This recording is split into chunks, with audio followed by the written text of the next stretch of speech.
સફળ છે તેમાં એજ્યુકેશન એટ સરસ્વતી નામની ચેનલમાં હું છું ઇંગ્લિશના શિક્ષક રાજેશ ઝાલાવાડિયા. મિત્રો આજે આપણે જે છે તો કે unit number 8 read 1 for youth જે છે એના વિશે ચર્ચા કરવાના છીએ કે જેને જય કૃષ્ણમૂર્તિ નામના લેખકે લખેલું છે. તો સવાલ થાય કે ફોર યુથ આ જે પાઠનું ટાઇટલ છે એને તો ફોરવાનો વારો આવે છે. ફોર એટલે કે માટે અને યુથ એટલે કે યુવાન, કે યુવાન માટે જે છે તો આ પાઠ લખાયેલો છે. તો આપણને એમ થાય કે યાર આપણો પાઠ આવ્યો, આપણે બધા યુવાન છીએ, બરાબર ને? હા, વેદ જે છે એમાં 16 વર્ષથી માંડી અને 80 વર્ષ સુધીના વ્યક્તિને યુવાન ગણવામાં આવ્યું છે. જ્યારે આજકાલનું જે સાયન્સ જે છે એ એમ કહે છે કે ભાઈ યુવાની જે છે એ તો કે 16 વર્ષથી 14 વર્ષથી તરુણાવસ્થા રહેશે, 17 કે 16 વર્ષથી લઈ અને તો કે 48-50 વર્ષ સુધી તો કે યુવાની હોય, ત્યાર પછી આધેડ અવસ્થા આવે અને પછી તો કે વૃદ્ધાવસ્થા આવે. પણ તમે યુવાન છો કે નહીં એ મારે નક્કી કરવું હોય તો શું કરવાનું? તો કે તમે યુવાન છો એ તમારા શરીર પરથી નહીં પરંતુ તમારી જે માનસિકતા છે એના પરથી નક્કી થાય છે. અમે ઘણા બધા 80 વર્ષના યુવાનને પણ જોયા છે અને તમારા જ ક્લાસમાં બેઠેલા 16-17 વર્ષના કોઈ વૃદ્ધ કે ઘરડાને પણ જોયા છે કે જેઓ સીધી રીતે બેસી ન શકતા હોય ને બેન્ચીસનો ટેકો જોતો હોય. અત્યારે મોબાઈલ હાથમાં પકડીને બેઠા છો, તમે ઉતા જોતા હશો, કોઈ ટટા તો બેઠું નહીં હોય, બરાબર? તો અમે તમારામાં જ ઘણા બધા વૃદ્ધોના પણ દર્શન કર્યા છે. ત્યારે એમ થાય કે પગે પડી જય માતાજી કરી લે. પણ વૃદ્ધ અને યુવાન ની ચર્ચા આપણે નથી કરવાની, અહીં આપણે ચર્ચા કરવાની છે યુવાનોને જે સૌથી મોટો પ્રશ્ન સતાવતો હોય એ, અને એ પ્રશ્ન એટલે કે ફ્રીડમ. ફ્રીડમ એટલે કે આઝાદી, સ્વતંત્રતા. તો આઝાદી અને સ્વતંત્રતા એટલે શું? તમે કહો સાહેબ બે એક જ થાય ને? ના, બે એક થતું નથી. એવું કોણ કહે છે? કે જય કૃષ્ણમૂર્તિ આ પાઠમાં એવી દલીલો કરે છે અને એવું આપણે સમજાવવા માટે મથે છે કે તમે જેને આઝાદી કહો છો, તમે જેને સ્વતંત્રતા કહો છો એ હકીકતે કંઈક અલગ જ વસ્તુ છે. તમારે જે સ્વતંત્રતા જોઈ છે એ કદાચ પોસિબલ જ નથી. અને હા, એ આપણે એવી સ્વતંત્રતાનો મતલબ સમજાવે છે કે જ્યાં આપણે એક વખત વિચારવા માટે વિવશ થઈ જવું પડે છે, મજબૂર થઈ જવું પડે છે અને જે વસ્તુ સમજાય છે ત્યારે તો કે આપણે આઝાદ ખરા અર્થમાં સ્વતંત્ર થયા કહેવાય. તો સ્વતંત્ર થવું આપણી ભાષામાં શું? તો આપણને એને કોઈ કેવું નું યાર સ્વતંત્ર એ સવારે ગમે એટલા વાગે ઉઠીએ, ગમે એટલા વાગે નાસ્તો કરીએ, જમીએ, બહાર જાય આવીએ, રાત્રે ગમે એટલા વાગે ઘેર આવીએ, લાઈફમાં ગમે પ્રવૃત્તિ કરીએ. That means being independent. એનો મતલબ તો કે સ્વતંત્ર. મારી જીવનમાં કોઈ ટક કરવા વાળું મને કોઈ હોવું જોઈએ નહીં. તો શું એ સ્વતંત્રતા કહેવાય? તો કે ના, એ સ્વતંત્રતા કહેવાતી નથી. એ સ્વચ્છંદતા કહેવાય.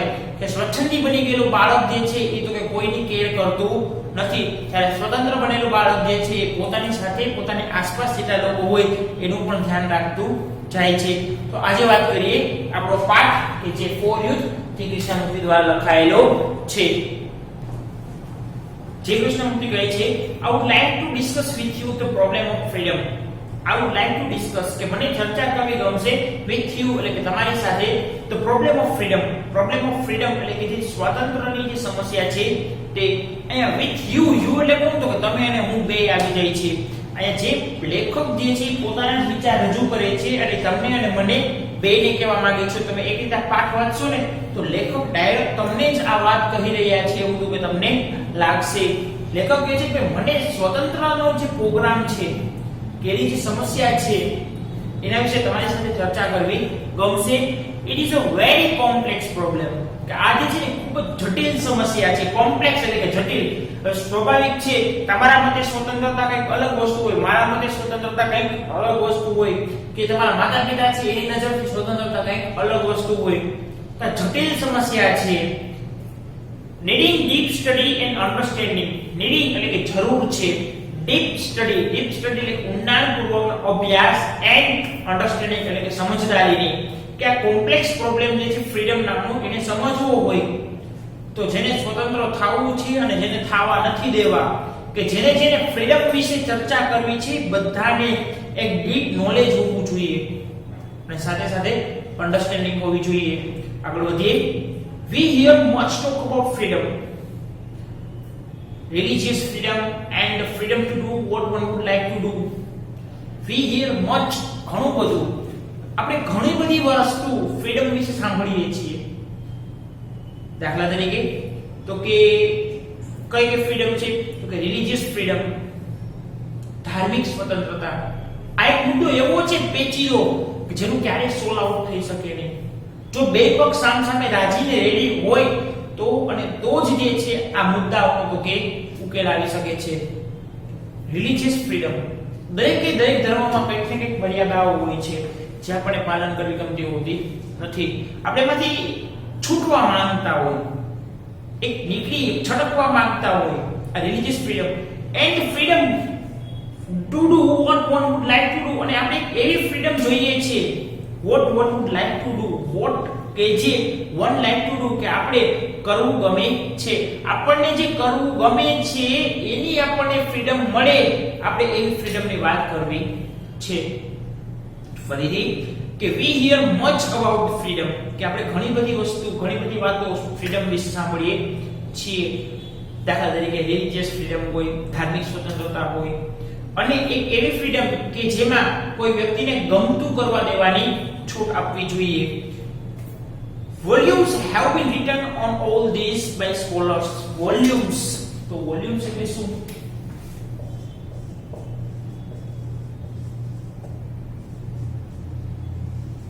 ગ્રંથો. Volumes have been written on all these by scholars.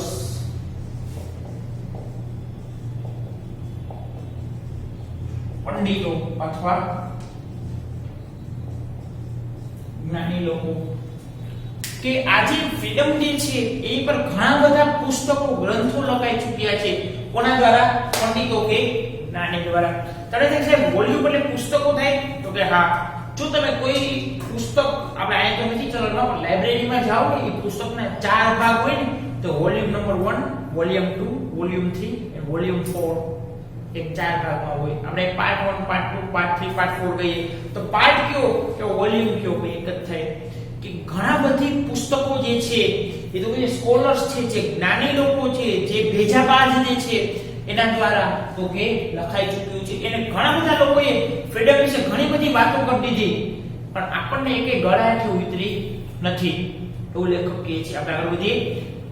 But I think we can approach it very simply. But I think, પરંતુ હું વિચારું છું, હું એટલે કે જે કૃષ્ણમૂર્તિ પોતાના માટે કહે છે કે ભાઈ હું વિચારું છું we can approach it. approach એટલે કે સમજવાનો પ્રયત્ન કરવો. હું વિચારું છું કે આપણે સમજવાનો પ્રયત્ન કરી શકીએ છીએ very simply and directly. very simply એટલે કે સરળતાથી અને directly એટલે કે સીધી રીતે. આપણે જો ફ્રીડમને સમજવી હશે, આ પ્રોબ્લેમને સમજવો હશે તો ખૂબ જ સાદાઈથી, ખૂબ જ સરળતાથી અને સીધી રીતે સમજી શકીશું. and perhaps અને કદાચ that will bring us to real solution. અને તે કદાચ આપણને સાચું સોલ્યુશન પણ અપાવી શકે. આપણે ફ્રીડમનો જે પ્રોબ્લેમ જે છે એને તો આપણે એ રીતે સમજવાનું છે. કઈ રીતે? તો કે સિમ્પલી એન્ડ ડિરેક્ટલી. કે એ રીતે આપણે જો ચર્ચા કરીશું તો અને તો જ જે છે એ તો કે આપણે આનું સોલ્યુશન સુધી તો કે જઈ શકશું અને કદાચ તો જ આપણને આનું સોલ્યુશન મળી શકે. આવું તો ફર્સ્ટ પેરેગ્રાફમાં જે કૃષ્ણમૂર્તિ કહે છે. ચાલો બીજા પેરેગ્રાફ માટે જઈએ. સેકન્ડ પેરેગ્રાફમાં કહે છે I wonder if you have ever stopped to observe the marvelous glow in the west as the sun sets. I wonder, મને આશ્ચર્ય થાય છે. If you have ever stopped, જો તમે ક્યારે અટક્યા છો to observe એટલે કે ધ્યાન દેવા માટે, નિરીક્ષણ કરવા માટે, તો marvelous glow એટલે કે જે અદ્ભુત ગ્લો એટલે કે ચમક છે તે in the west as the sun sets. કે પશ્ચિમમાં જ્યારે સૂર્ય આથમતો હોય અને ત્યારે જે આકાશમાં એક ચમક હોય છે અદ્ભુત, એને જોવા માટે, એનું નિરીક્ષણ કરવા માટે જો તમે ક્યારેક અટક્યા હોય તો મને અત્યારે આશ્ચર્ય થાય છે. મિત્રો આપણે ડે ટુ ડે લાઈફમાં એવા બિઝી હોઈએ છીએ કે આપણે આવા બધા જે કુદરતના નજારા હોય છે તો કે ભાગ્યે જ જોતા હોઈએ છીએ. આ તો ઠીક છે કે હવે સ્માર્ટફોન આવી ગયા છે અને ફોટો આપણે બહુ સારો પાડી શકીએ છીએ એવું ગામને બતાવવા માટે રાત્રે કે આવા સાંજે સૂર્ય આથમતો હોય ત્યારે જઈએ અને સરસ મજાનો કે એંગલથી તો ફોટો ક્લિક કરી પછી તો કે સોશિયલ નેટવર્કિંગ સાઇટમાં અપલોડ કરતા હોઈએ, ક્લિક્ડ બાય મી. તો ફક્ત આપણે ફોટો ખેંચવા માટે ઉપર જઈએ છીએ. ફોટો ખેંચાઈ જાય, એડિટ થઈ જાય, સોશિયલ નેટવર્કિંગ સાઇટમાં અપલોડ થઈ જાય, પછી આપણી સાથે કોઈ મતલબ જ નથી.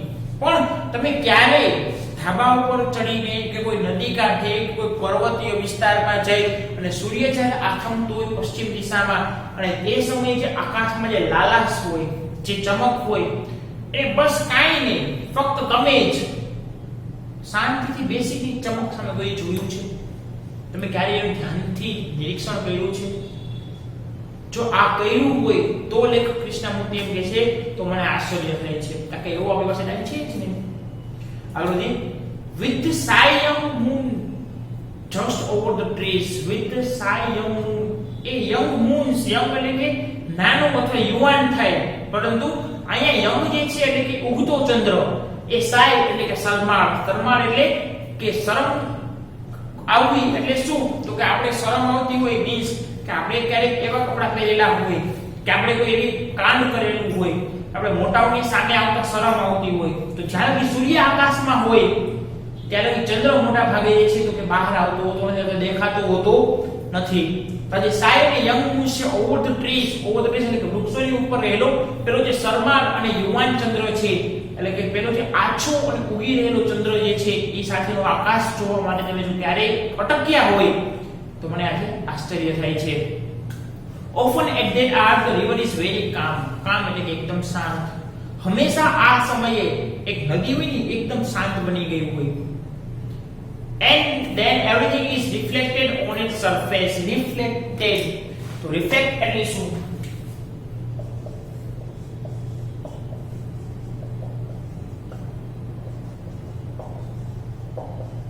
પ્રતિબિંબિત થવું. રિફ્લેક્શન પડછાયો પડે. And everything is reflected on its surface. અને આ જ્યારે નદી એકદમ શાંત પડી ગઈ હોય આ સમયે કે સૂર્યનો અસ્ત થતો હોય, ચંદ્ર ધીમે ધીમે ઉગી રહ્યો હોય, એક બાજુ તો કે થોડીક ડાર્કનેસ હોય, એક બાજુ થોડીક બ્રાઇટનેસ હોય, જેમ સૂર્ય નમી જાય એટલે ચંદ્ર તો કે પોતાનું વર્ચસ્વ વધારી દે, તો જે ટ્વાઇલાઇટ થાય, ટ્વાઇલાઇટ એટલે સુગંધી રાત, તમે દસમામાં પાણી ગયા વેનીલા ધ ટ્વાઇલાઇટ. ટ્વાઇલાઇટ એટલે કે સંધ્યા સમયે જે અંધકાર અને અજવાળાનો જે સંગમ થાય એ તો કે ટ્વાઇલાઇટ કહેવાય છે. તો આ સમયે નદી એકદમ શાંત થઈ ગઈ હોય અને એનું જે પડ છે નદીનું, એની પર બધી જ વસ્તુનું રિફ્લેક્શન પડતું હોય. દાખલા તરીકે તો કે ધ બ્રિજ, એ પુલ, the train that goes over it, કે બ્રિજની ઉપર જે ટ્રેન જતી હોય એનું પણ પ્રતિબિંબ નદીમાં પડતું હોય છે. The tender moon, tender moon એટલે કે પેલો શરમાળ ચંદ્ર.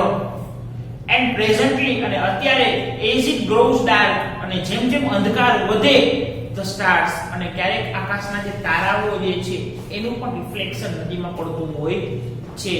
It is all very beautiful, આ બધું જ ખૂબ જ સુંદર હોય છે. એન્ડ ટુ ઓબ્ઝર્વ, ઓબ્ઝર્વ એટલે કે નિરીક્ષણ કરવું, એન્ડ ટુ વોચ જોવા માટે, to give your whole attention to something beautiful your mind must be free. શું કહેવા માંગે છે? આ ઓબ્ઝર્વ કરવા માટે, આવું જોવા માટે કે આવી કોઈ ઘટના ઘટતી હોય ત્યાં તમારું પૂરેપૂરું ધ્યાન કેન્દ્રિત કરવા માટે તમારું મન જે છે એ તો કે ફ્રી હોવું જોઈએ. ફ્રી હોવું જોઈએ અથવા તો કે શાંત હોવું જોઈએ. જો તમને એક બહુ સરસ મજાનું એક્ઝામ્પલ આપું છું. કઈ રીતે કે ભાઈ માની લો કે ભાઈ આપણે રેગ્યુલર સ્કૂલ ચાલુ છે, એમાં તો કે મેં આજનો જે લેક્ચર છે આજે ધારી લઈએ કે ભાઈ ગુરુવાર છે, બરાબર છે. મેં ગુરુવારનો આપણો લેક્ચર આવ્યો હોય એમાં મેં કીધું હોય કે આવતીકાલે ઇંગ્લિશ ગ્રામરની બુક ચેક કરવાનું છું કે લોકડાઉન થી લઈ મેં જેટલી એક્સરસાઇઝની ફાઇલો મોકલાવેલી હતી, પીડીએફ મોકલાવેલી હતી, વર્કશીટ મોકલાવેલી હતી, સાથે સેમેસ્ટર સાથે જે સૂચનાઓ મોકલાવેલી હોય કે ભાઈ વિદ્યાર્થીને કહેજો આનું આટલી વાર કરવાનું છે, આનું આમ કરવાનું છે. ત્યાર પછી તો કે લોકડાઉનમાં ખુલ્લી શાળા, પછી તો કે ભાઈ ગ્રામરના વિડિયો હતા, ફંક્શન્સના એ તમે લખેલા હશે, જે પ્રેક્ટિસ કરેલી હશે. મેં તમને પ્રેક્ટિસ કરવા માટે અમુક ફાઇલો આપેલી છે, સિન્થેસિસ હોય, ત્યાર પછી પાઠના અમુક રીડિંગ કોમ્પ્રિહેન્શન શોર્ટ નોટ હોમવર્કમાં લખેલી હોય. આ બધું જ હું આવતીકાલે ચેક કરવાનો છું, બરાબર. જેને કમ્પ્લીટ છે તો તકલીફ જ નથી. જે બાકી છે, મારો લેક્ચર પતી ગયો, મારા પછી તો કે ખૂબ જ સરસ મજાનો કોઈ બીજા વિષયના શિક્ષકનો લેક્ચર આવ્યો અને એ લેક્ચરમાં ગમે એટલું સારું ભણાવતા હશે ને, તમે ખાલી ક્લાસમાં ફિઝિકલી હાજર હશો, મેન્ટલી હાજર નહીં હોય. કારણ તમારા મનમાં તકલીફ છે, તમને એ વાતનું ટેન્શન છે કે કાલે જ્યારે રાજેશ સર જે છે બુક ચેક કરવા માટે માંગશે, મારે તો બુક અધૂરી છે, હું શું કરીશ? જો તમારાથી પૂરી થઈ જાય એમ હશે એક રાતમાં તો તમે કહો હાલે ઓલી બુક લઈ લઈશ, ઓલાની બુક લઈ લઈશ, હું પૂરી કરી નાખીશ. જો તમારે પૂરી ન થાય એમ વધારે ટાઈમ જોઈએ છે, કાલ બપોર લગીમાં પૂરી કરી નાખીશ, રાતે થોડીક વધારે વખત જાગીશ, પણ પહેલેથી જ બાકી છે તો તમે એ વિચારો છો હું બાનું હું દઈશ. તો તમારા પેરેન્ટ્સને ન કહી શકો મારે બાકી છે એમ, કારણ તમે લોકડાઉનમાં ફ્રી જતા.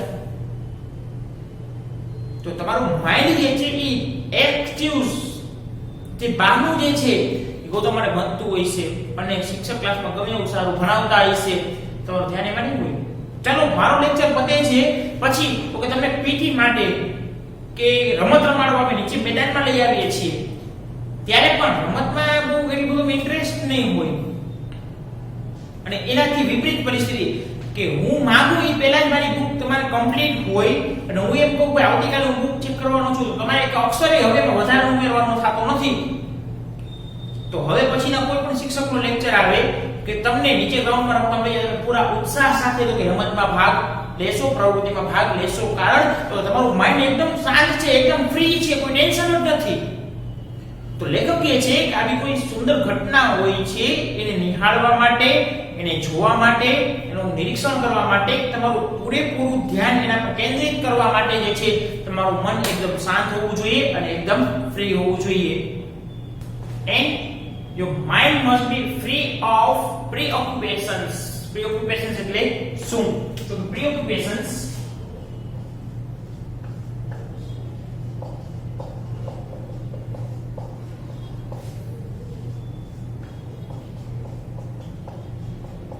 પૂર્વાગ્રહો.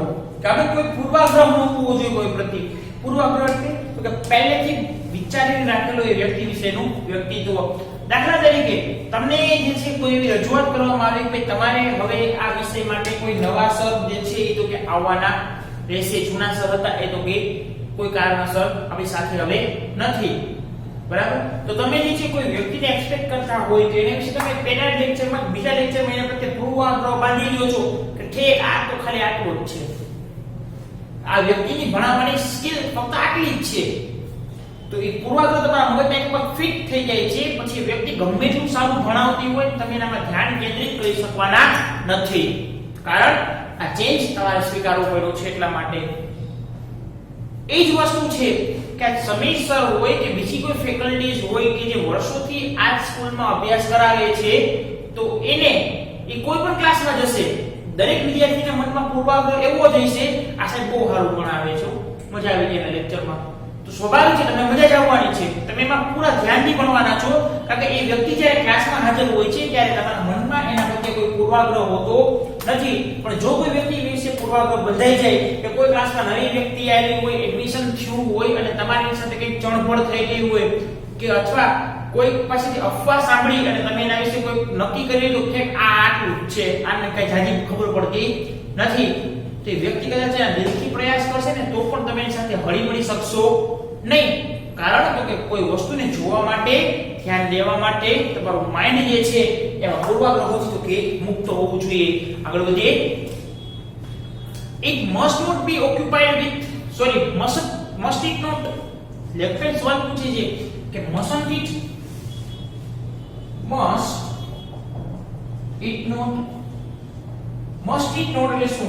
શું ન જોવું જોઈએ, બરાબર છે કે તમારું મન જે છે પૂર્વાગ્રહોથી ખાલી હોવું જોઈએ. શું ન જોવું જોઈએ, બરાબર ને? કે શું ના હોવું જોઈએ? તો કે ના હોવું જ જોઈએ મન આપણા પૂર્વાગ્રહોથી મુક્ત. પછી છે તો કે it must not be occupied with problems. Occupied એટલે કે ધરાવવું, કે આપણું મન ઘેરાયેલું હોવું, કે આપણું મન જે છે પ્રોબ્લેમ સમસ્યાથી ઘેરાયેલું હોવું જોઈએ નહીં. with worries એટલે કે ચિંતાઓથી પણ આપણું મગજ ઘેરાયેલું હોવું જોઈએ નહીં. with speculations એટલે કોઈ ધારણાઓ કે કોઈ અવધારણાથી પણ આપણું મન ઘેરાયેલું હોવું જોઈએ નહીં. it is only when the mind is very quiet that you can really observe, for then the mind is sensitive to extraordinary beauty and perhaps there is clue to our problems of freedom. શું કહેવામાં આવે છે?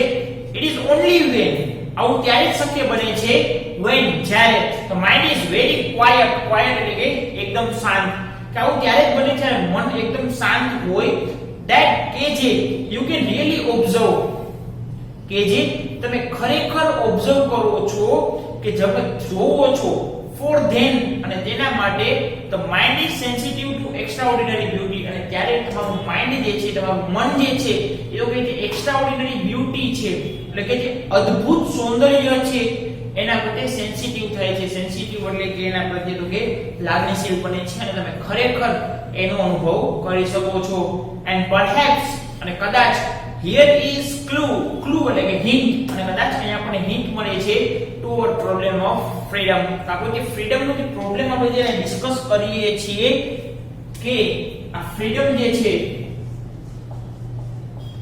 એનો જે problem છે એને solve કરવા માટેની આપણને એક તો કે હિન્ટ મળી ગઈ છે ક્લુ મળી ગયો છે શું ક્લુ છે તો કે આપણું મન જે છે એ તો કે સ્થિર હોવું જોઈએ તો કે મનને સ્થિર રાખવાના અત્યારે ઘણા બધા નુસ્ખા આપવામાં આવે છે મેડિટેશન કરવાનું કહે છે ફલાણી વસ્તુ કરવાની કહે છે પણ જ્યાં સુધી તમે જે છે સમયસર તમારું કામ પતાવી નાખતા હોય તો તમને કોઈ પણ પ્રકારનું ટેન્શન રહેતું નથી દાખલા તરીકે આજે અમે જે પણ કંઈ ક્લાસમાં ભણાવેલું છે જે પણ કંઈ હોમવર્ક આપેલું છે એ તમે ઓલરેડી તમારી બુકમાં જે છે તો કે લખી નાખેલું છે કમ્પ્લીટ કરી નાખ્યું છે વાંચી લીધું છે પાકું કરી લીધું છે તો નેક્સ્ટ ડે કોઈ પણ શિક્ષક ગમે ત્યારે માંગશે તો તમને ક્યાં પ્રશ્ન છે એ જેટલું ભણાવશે તમે ધ્યાનથી ભણવાના છો તો આ કદાચ આપણી પાસે ક્લુ મળી ગયો એક તો કે હિન્ટ મળી ગઈ કે આપણું મન જ્યારે એકદમ શાંત હોય છે ત્યારે જ આપણે ઓબ્ઝર્વ કરી શકીએ છીએ કઈક વસ્તુને જોઈ શકીએ તો કે આપણે આ જે પ્રોબ્લેમ ઓફ ફ્રીડમ જે છે એને તો કે સોલ્વ કરવા માટેનો ક્લુ મળી ગયો છે આજના લેક્ચરમાં આપણે આટલું ડિસ્કસ કરીએ નેક્સ્ટ લેક્ચર લઈને મળીએ છીએ તો કે વધારાના ડિસ્કશન સાથે આજનું જે લેક્ચર પૂરું થાય છે તો હોમવર્કમાં જે છે તો કે તમે છેલ્લે મંકીસ પાઠ જે છે એની જેટલી પણ શોર્ટ નોટ હતી તો કે બબે વખત લખેલી આજે જે છે તો કે એના પછીનું જે રીડ 2 છે સોજોર્નલ ટ્રુથ તો સોજોર્નલ ટ્રુથમાં જેટલી પણ શોર્ટ નોટ હોય એને પણ તમારે બે વખત લખવાની રહેશે કઈ રીતે તો કે એ જ સેમ પેટર્નમાં કે પહેલી શોર્ટ નોટ એક વખત લખાય પછી પહેલી શોર્ટ નોટ બીજી વખત ત્યાર પછી બીજી શોર્ટ નોટ એક વખત બીજી શોર્ટ નોટ બીજી વખત બધી તો કે લાઈનમાં આવી જોઈએ એવી જેટલી પણ શોર્ટ નોટ છે બધી જ શોર્ટ નોટ તો કે બબે વખત લખવાની રહેશે મળીએ છીએ નેક્સ્ટ લેક્ચરમાં ફ્રીડમ જે છે એના પ્રશ્નને વધારે સમજવા માટે પણ એના માટે તો કે તમારું માઇન્ડ જે છે એ તો કે એકદમ ફ્રી રાખીને આવજો એકદમ જે છે એમાં કોઈ ચિંતા ન હોવી જોઈએ કોઈ ટેન્શન હોવું જોઈએ નહીં મળીએ છીએ નેક્સ્ટ લેક્ચરમાં ત્યાં સુધી જય હિન્દ જય ભારત એન્ડ વંદે માતરમ